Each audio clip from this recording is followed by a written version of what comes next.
Actually Sivareddy అన్న అంటే life set చేసింది మిమిక్రీ కాదని అనలేదు, కానీ అదే మిమిక్రీ వల్ల యాక్టింగ్ అంటే యాక్టింగ్ అవకాశాలు తగ్గడం జరిగింది అని అంటే యాక్సెప్ట్ చేస్తావా అన్న? మేబీ అట్లా కూడా ఉంటాయి, కానీ ఇప్పుడు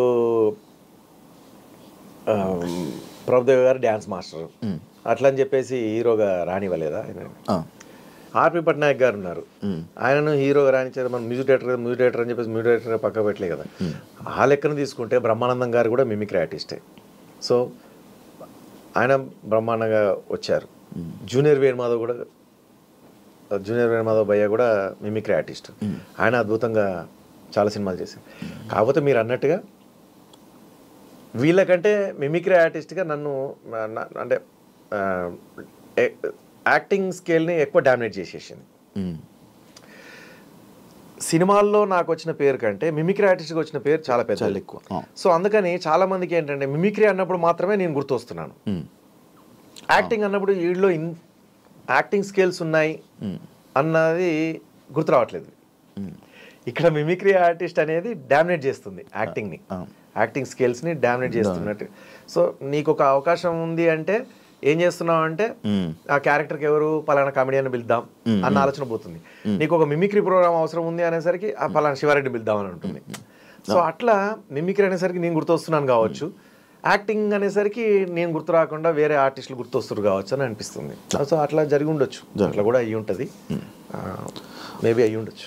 ఒకప్పుడు హీరోలు పెద్ద పెద్ద యాక్టర్లు వేసుకునే డ్రెస్సులు అంటే వాళ్ళు చేసే మెయింటెనెన్స్ దానికి డబల్ శివారెడ్డి అన్న మెయింటైన్ చేసేవాడు. ఆ మెయింటెనెన్స్ చూసి పక్కా హీరోలు కానీ యాక్టర్లు కానీ ఆశ్చర్యపోయేవాళ్ళు. అది ఎలా సాధ్యమైంది, అది ఏమైపోయింది?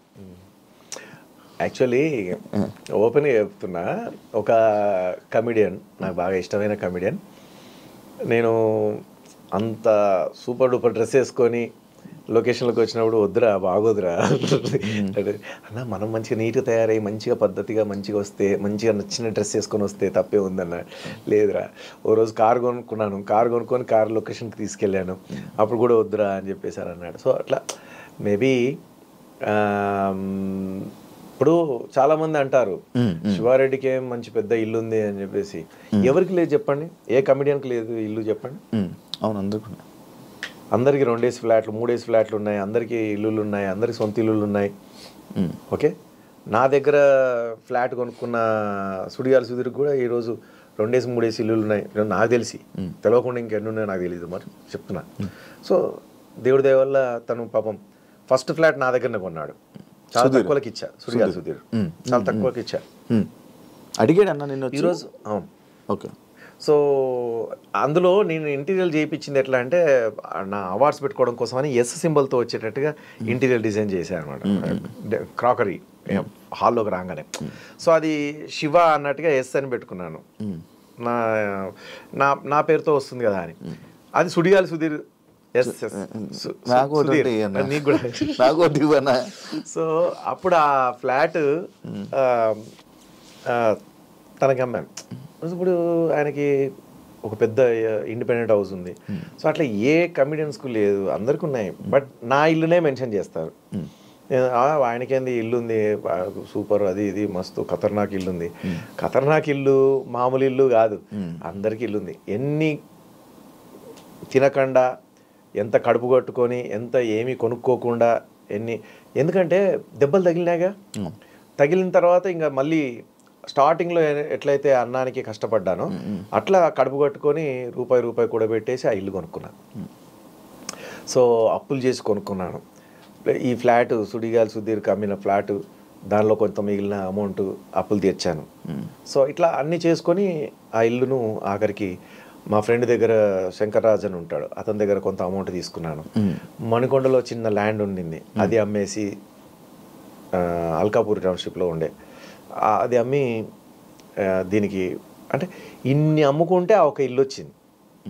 ఇప్పుడు సైట్లు ఏం లేవన్నా చెప్తున్నా, ఎగ్జాంపుల్. ఓకే, ఎగ్జాంపుల్ కాదు, ఉన్నదే. సో అన్ని అమ్ముకుంటే ఆ ఇల్లు వచ్చింది. సో ఆ ఇల్లు నేను ఎందుకు మరి అంత బాగా కొన్నాను అంటే, అంత భాగ్యం కాదు అదే, అందరికీ అట్లా కనబడతా ఉంటుంది తప్ప అంతకంటే అద్భుతమైన ఇల్లులు ఉన్నాయి మా కమెడియన్స్కి. బండ్ల గణేష్ దగ్గరికి పోదాం, లేకపోతే ఇంకొక పేర్లు వద్దులే పాపం అట్లా చెప్పొద్దు తప్పు. కానీ చాలామంది ఇప్పుడు సుధీర్ ఇంటి ముందు ఇల్లు ముందు నా ఇల్లు నథింగ్, నా దగ్గర ఫ్లాట్ కొనుక్కున్నా అతను మరి. సో అట్లా కాదు కదా, అందరికీ ఉన్నాయి. కాకపోతే నాది మాత్రమే బాగా ఎక్స్పోజ్ చేస్తాను ఎందుకు అనేది నాకు అర్థం కాదు.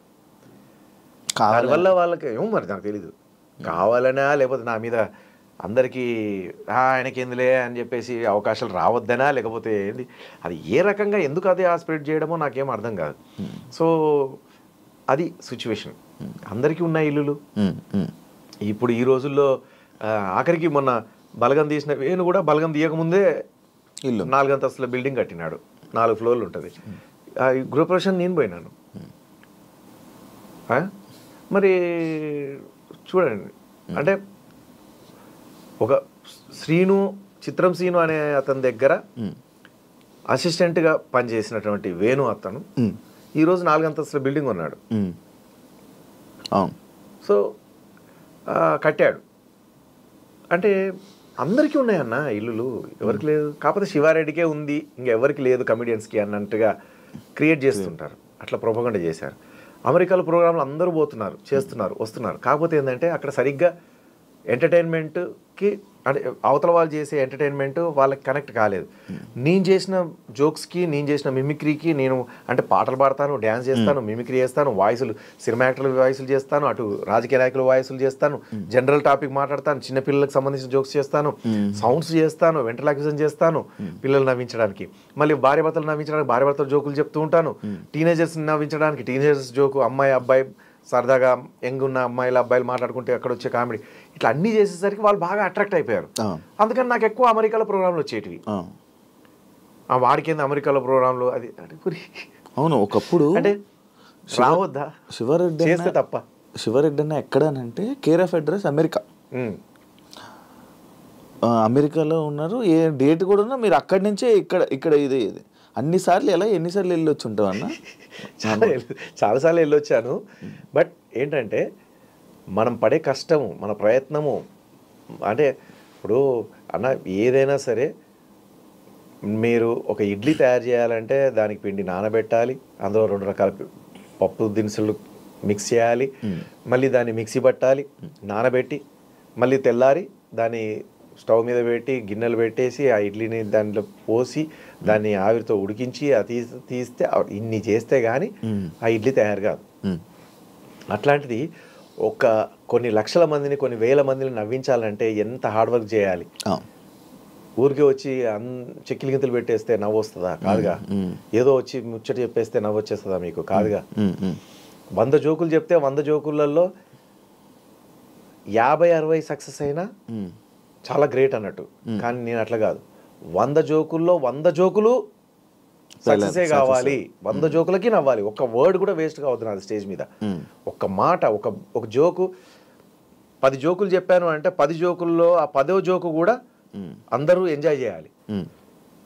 ఒకటి అట్లా వేసేద్దాంలే, నవ్వుతే నవ్విరారు లేకపోతే లేదు అనే టైపు కాదు నా వ్యక్తిత్వం.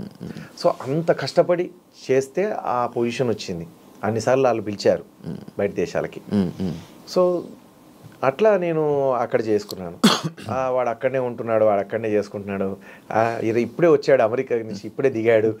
యాంకర్స్ కూడా అప్పుడు సరదాగా ఆట పట్టిస్తూ స్టేజ్ మీద పిలిచేవారు. ఇప్పుడే యూఎస్ నుంచి వెళ్ళి దిగినటువంటి శివారెడ్డి గారు వేదిక మీదకి రావాల్సిందిగా కోరుతున్నామని ఆడియో రిలీజ్ ఫంక్షన్స్లో అక్కడిక్కడ అట్లా పిలిచేవాళ్ళు. సో బట్ ఓకే, చేశాము, చేస్తూ పోతున్నాము. ఇంకా కష్టపడాలనే తత్వం ఉంది, కష్టపడే తత్వం ఉంది, కష్టపడగలుగుతాను. నాకు ఇంకా బాగా ఇష్టం కష్టపడడం. అది ఇందాక చెప్పాను కదా, వెనకాల నుంచి వెళ్ళి కత్తులతో ఎంత 100 మంది కత్తులతో కూర్చుతున్నా కూడా ఎదురుగుండా ప్రోగ్రామ్ ఉందనుకో మిమిక్రీ చేస్తూనే ఉంటాను. ఎదురుగుండా కెమెరా పెట్టేసి యాక్టింగ్ చేయమంటే సినిమాల్లో యాక్టింగ్ చేస్తూనే ఉంటాను. నాకు కూర్చున్నా కూడా నాకేం తెలియదు. సో అలాంటి రక్తం నాది. నరనరాల్లో ఎంటర్టైన్ చేయాలి, ఎంటర్టైన్ చేయాలి, ఎంటర్టైన్ చేయాలి. అందులో ఎంటర్టైన్ అయింది, మీ చేతిలో ఎంటర్టైన్ అయినా నేను కూడా ఒక వ్యక్తిని. అప్పట్లో 2011లో చాలా మంది లైవ్లో అసలు అవి ఎయిర్పోర్ట్లో కూడా పెద్ద పెద్ద వాళ్ళు, తలలు పండిన వాళ్ళు, పెద్ద పెద్ద వాళ్ళు, ఏజ్డ్ పీపుల్, వాళ్ళకి మనం తెలుసా అనుకునేటువంటి వ్యక్తులు, పెద్ద పెద్ద మినిస్టర్లు, వాళ్ళు శివారెడ్డి గారు మీ ప్రోగ్రాంలు చూడని రోజు ఉండదయ్యా అని చెప్పేసి చెప్తూ ఉంటారు. నాకెంత ఆశ్చర్యం. అంత పెద్ద మెగాస్టార్ చిరంజీవి గారు వాళ్ళ వైఫ్తో నేను ఇంటికి వెళ్ళినప్పుడు సురేఖతో శివారెడ్డి ఒక అవ్వజోక్ చేస్తాడు, భలే చేస్తాడు ఒకసారి చెయ్యి. రవీంద్ర భారతిలో కూడా అదే అన్నాడు ఆడియన్స్తో, శివారెడ్డి ఒక అవ్వజోక్ చేశాడా చేయించుకోండి అంటే. అట్లా అందరూ అంత గుర్తుపెట్టుకొని యూఎస్లో కానీ ఎక్కడ కానీ వెళ్తే అక్కడ కూడా వాళ్ళు సాఫ్ట్వేర్ జాబ్ చేసేటోళ్ళు. సార్ మేము పొద్దున ఆఫీస్కి పోగానే ఫస్ట్ ల్యాప్టాప్ ఓపెన్ చేసి మీది ఏదన్నా ఒకటి మిమిక్రీ బిట్ చూసి ఆ తర్వాత మేము వర్క్లోకి వెళ్తాం, రిలాక్స్ అయిపోయి. అట్లా ఇట్లా చాలామంది లేడీస్ కానీ జెంట్స్ కానీ ఎవరైనా సరే ఇదే చెప్తారు. 2015లో నేనన్నా కొన్నిసార్లు ఏదన్నా పెద్ద ఫంక్షన్లకు పోయినప్పుడు ఆ ఫంక్షన్ ఓనర్ చాలా బాగా హోందాగా ఇది ఉంటారు కదా, ఆయనకు మనం ఎక్కడ తెలుసులే అనుకొని మామూలుగా వెళ్తాము. ఎవరో పక్క నుండి పరిచయం చేపిస్తారు, అయ్యో నాకేం తెలీదు శివారెడ్డి గారు మీరు అది ఇది మనం అక్కడికి కలిసాము, ఇక్కడ మీరు ఆ ప్రోగ్రామ్ చేశారు, ఇది చేశారు, ఆ జోక్ ఈ జోక్ అంటే నాకు చాలా ఇష్టం, ఆ వాయిస్ అంటే నాకు ఇష్టం. అట్లా అంటే A to Z అందరూ నా ప్రోగ్రాంలు చూశారు, A to Z అందరూ ఇష్టపడ్డారు, A to Z అందరూ నన్ను ఆశీర్వదించారు. సో ఒక్కొక్కసారి బాగా డిప్రెషన్లోకి వెళ్ళినప్పుడు, సినిమాలు లేవు కదా లేదా ప్రోగ్రామ్స్ లేవు కదా అన్న డిప్రెషన్లోకి వెళ్ళినప్పుడు ఇవన్నీ గుర్తు తెచ్చుకున్నప్పుడు చాలే, ఇంతమంది ఆశీర్వదించారు, ఇంతమంది ఇంత ఎంకరేజ్ చేశారు, ఇంతమంది మాటలు చెప్తున్నారు, ఈ జాలుగా ఇంకా లైఫ్కి పూర్తిగా ఏమీ లేని పేరు దగ్గర నుంచి ఈ మాత్రం అందరూ చూడగానే ఈయన శివారెడ్డి కదా అంటున్నారు, అది చాలు కదా. కాదన్నా నువ్వు అది చెప్పలే, ఎన్నిసార్లు వెళ్ళొచ్చుంటావు, ఎన్ని స్టాంపులు పడ్డాయి? పడుండొచ్చు, 80 పైనే పడి ఉంటుంది. 80 యుఎస్ స్టాంపులు, యుఎస్ ఒకటి 80 మొత్తం వరల్డ్ మొత్తం వెళ్ళావన్నా? మొత్తం పాకిస్తాన్ తప్ప అన్నీ వెళ్ళాం. జపాన్కి చాలాసార్లు వెళ్ళా, Japan Telugu association, Australia Telugu association, యూరోప్లో కానీ యూకే కానీ కెనడా మొత్తం దుబాయ్ గిబాయ్, మళ్ళీ అబుదాబి, షార్జా అంటున్నాను, ఇదేంది మన కువైట్, బహ్రెయిన్, ఇట్లా చెప్పుకుంటూ పోతే చాలా. అమెరికాలో నీకు ఇప్పుడు మన హైదరాబాదు అమెరికా అనుకో, అమీర్పేట, మణికొండ, కోకాపేట, కొల్లూరు, నార్సింగ్, తర్వాత మెహదీపట్నము, దిల్సుఖ్ నగరు, ఎల్బీ నగరు, ఇట్లా ఉంటాయి కదా, షామీర్పేట, శంషాబాద్, అట్లా అమెరికాలో అన్ని ఊర్లకు చుట్టేశాను. అమెరికాలో నేను వెళ్ళని తెలుగు అసోసియేషన్ కానీ నేను అడుగుపెట్టని ఊరు కానీ లేదు. అన్ని సూపర్. అంటే అక్కడికి ఇంకా కళాకారులు కూడా పోలేరు పాపం, ఎందుకంటే ఆ అసోసియేషన్ చాలా చిన్న అసోసియేషన్. ఒక 4-5 కళాకారులని, 4-5 సినిమా యాక్టర్లని పిలవలేరు అన్న దగ్గర కూడా నేను ఒక్కరిని పోయి నేనే మిమిక్రీ చేసి, నేనే పాటలు పాడి, నేనే డ్యాన్స్ చేసి, నేనే వెంట్రలాక్విజన్ చేసి అన్నీ నేనే చేసి ఒక్క పేమెంట్లోనే అన్నీ చేసి వాళ్ళని ఎంటర్టైన్ చేసి వచ్చేవాడిని. ఇప్పుడు ఉన్నాయన్న స్టిల్ ఇప్పుడు వస్తున్నాయా? మొన్న వెళ్ళొచ్చాం 15 days బ్యాక్. మొన్న నేను ఫోన్ చేసినప్పుడు చెప్పారు అక్కడే ఉన్నానని. హ్యూస్టన్లో చేశాను, డాలస్లో చేశాను, న్యూజెర్సీలో చేశాను. న్యూజెర్సీలో శతకంఠ విభూషణ్ అవార్డు ఇచ్చారు న్యూజెర్సీ తెలుగు.